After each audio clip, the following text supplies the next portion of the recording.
தளபதியோட ஜனநாயகன் படத்தோட theatrical rights Romeo pictures வாங்கிட்டாங்க. கேவிஎன் படத்தோட ரைட்ஸ 90 கோடிக்கு சேல் பண்ணியிருக்கிறதா நியூஸ் வந்திருக்கு. இதுக்கான அபிஷியல் அனௌன்ஸ்மெண்ட் சீக்கிரமே வரப்போகுது. ஏற்கனவே படத்தோட ஓடிடி தமிழ் ரைட்ஸ் மட்டுமே 121 கோடிக்கு சேல் ஆகி இருந்துச்சு. தளபதியோட கடைசி படம் என்பதால ரிலீஸுக்கு முன்னாடியே நல்ல லாபத்தை கொடுத்திருக்கு. எஸ்கேவோட மதராசி படத்தோட அடுத்த அப்டேட் ஃபர்ஸ்ட் சிங்கிள் அப்டேட்டா தான் இருக்கும்னு எதிர்பார்க்கப்படுது. கிளைமேக்ஸ் போர்ஷன்ல 12 நாள் ஷூட்டிங் இன்னும் பெண்டிங்ல இருக்கு.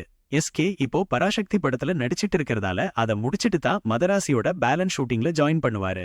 அட்லி அல்லு அர்ஜுன் காம்போல அடுத்த வரப்போற படத்தை சன் பிக்சர்ஸ் ப்ரொடியூஸ் பண்றாங்க. சாய் அபியங்கர் மியூசிக் போடுறாரு. இந்த படத்துக்கான லுக் ஷூட் நேத்து மும்பைல நடந்திருக்கு. இந்த படம் பெரிய பட்ஜெட்ல ரெடியாக போகுது. கேங்கஸ் படத்தோட செகண்ட் சிங்கிள் என் வான்மதியே இப்போ ரிலீஸ் ஆகிருக்கு. இது ஒரு மெலடி சாங். கேட்கறதுக்கு நல்ல ஃபீல் குட்டா இருக்கு. சசிகுமார் சிம்ரன் நடிக்கிற டூரிஸ்ட் ஃபேமிலி படத்தோட ட்ரெய்லர் ஆடியோ லான்ச் ஏப்ரல் 23 நடக்க போகுது. இது ஒரு காமெடி த்ரில்லர் மூவியா ரெடியாகி இருக்கு.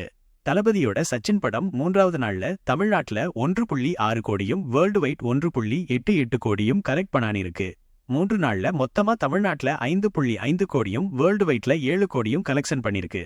ஏகேவோட குட் பேட் அக்லி 11 நாள்ல மொத்தமா தமிழ்நாட்டுல 136 கோடியும், ஆந்திரா தெலுங்கானால 6 கோடியும், கர்நாடகாவில 14 கோடியும், கேரளால 5 கோடியும், ரெஸ்ட் ஆஃப் இந்தியால 2 கோடியும், ஓவர்சீஸ்ல 59 கோடியும், 11 நாள்ல வேர்ல்டு வைட்ல மொத்தமா 222 கோடி கலெக்ட் பண்ணிருக்கு.